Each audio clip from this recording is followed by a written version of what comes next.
চিরদিনই তুমি যে আমার ধারাবাহিকে আমরা দেখেছিলাম অর্ক আর মানসীর পঞ্চম বিবাহবার্ষিকী হচ্ছে।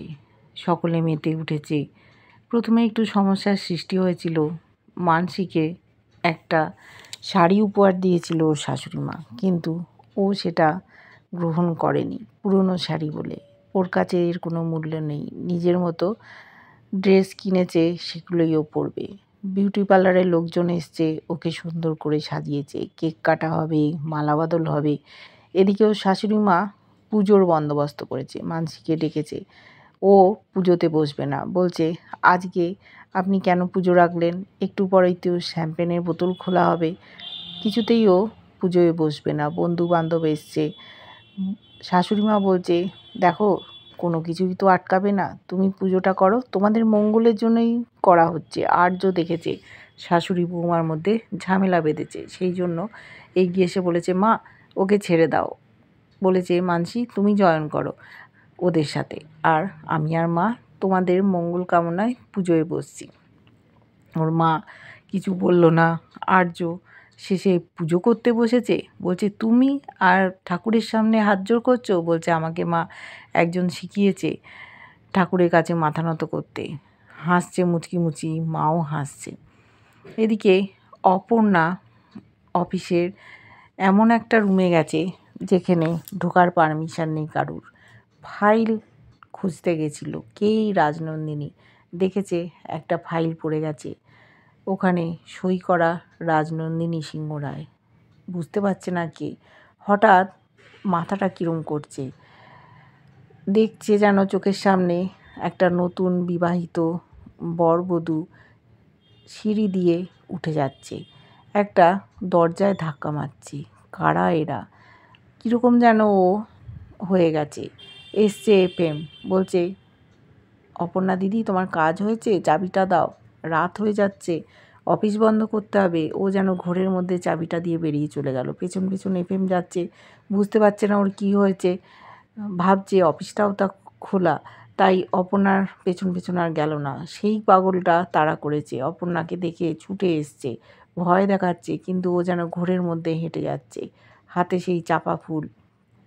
কোথায় যাচ্ছে বুঝতে পারছে না। একটা গাড়ি পাশ দিয়ে চলে গেল চিৎকার করতে করতে। অ্যাক্সিডেন্ট হলে তো আমাদেরই দোষ দেবেন।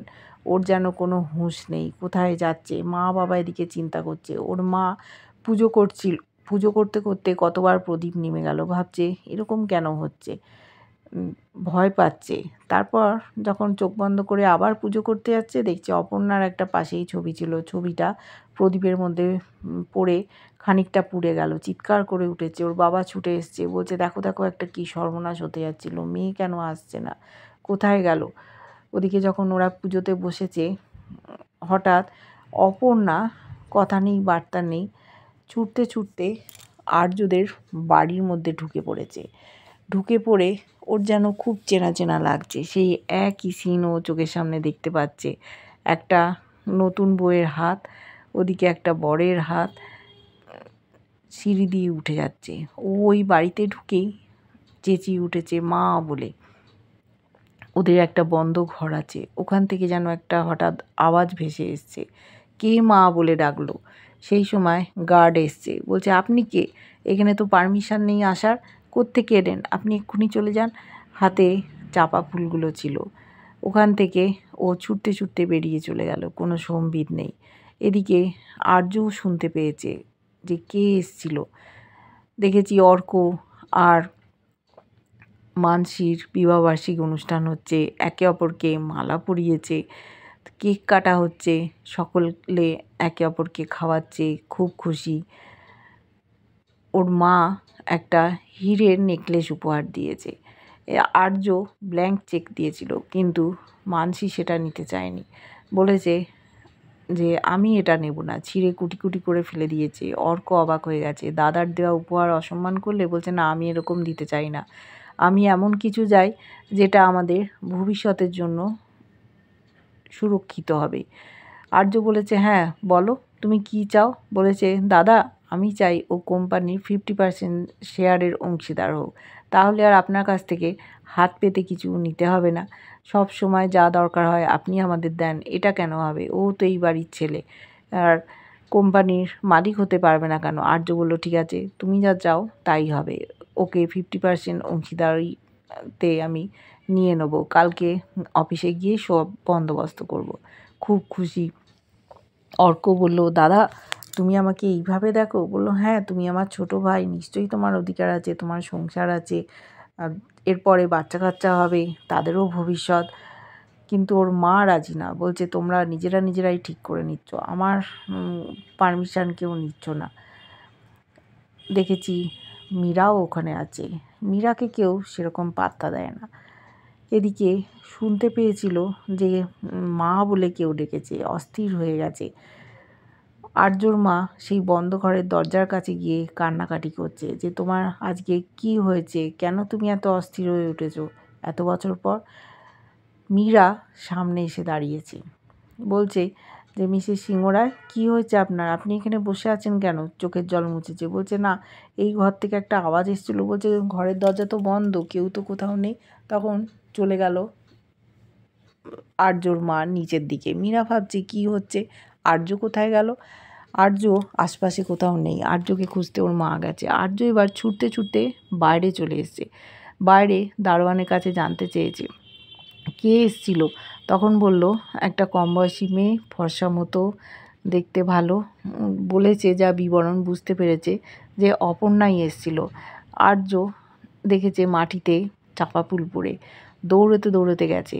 অপর্ণা ঘোরের মধ্যে যাচ্ছে, ডাকছে আর্য, কিন্তু কোনো সাড়া নেই। হঠাৎ আর্যর কোলেতেই ও লুটিয়ে পড়ে গেল। দেখছে অপর্ণার গায়ে ভয়ঙ্কর জ্বর। ওর মা বাবা ওদিকে হানটান করছে। মীরা খোঁজ নিয়ে জানতে পেরেছে যেরম বিবরণ দিয়েছে একজন এসেছিল, সে অপর্ণা এই বাড়িতে এসেছিল। সে আর্যর মাকে মা বলে ডাকলো। এই কে? কোনোদিন দেখেনি অপর্ণাকে। ওদিকে আর্য কোলে করে অপর্ণাকে ওর বাড়িতে পৌঁছে দিয়েছে। ওর মা বাবা অবাক। অপর্ণার কোনো যেন সাড়া শব্দ নেই, ভয়ঙ্কর জ্বর এসছে। পাড়া প্রতিবেশী ছেঁকে ধরেছে। অপর্ণার মা বলছে, তোমরা দেখতে এসছো? দেখো না, অফিস থেকে নিয়ে চলে এসছে। মেয়েটা খুব শরীর খারাপ, সারা রাত জ্বর ছিল, তাও অফিসে গেছিল। আর্য স্যার ডাক্তারকে ফোন করে দিয়েছে, ডাক্তারবাবু এসছেন। পাড়া প্রতিবেশী চলে গেছে। কি হয়েছে বুঝতে পারছে না। মা বাবারও খুব মন খারাপ, মেয়েটার এরকম অবস্থা কেন? আর্য ওখানে দাঁড়িয়ে আছে, ডাক্তারবাবু দেখছেন যে অপর্ণার কি হয়েছে। অপর্ণাও যেন একটা ঘোরের মধ্যে আছে। হঠাৎ করে জ্বর এসে গেছে, যেন মনে হচ্ছে ওর আগের জন্মের স্মৃতি কিছু কিছু চোখের সামনে ভাসছে, সেগুলো ফিরে আসছে। কে ও? আর্যর সাথে কী সম্পর্ক?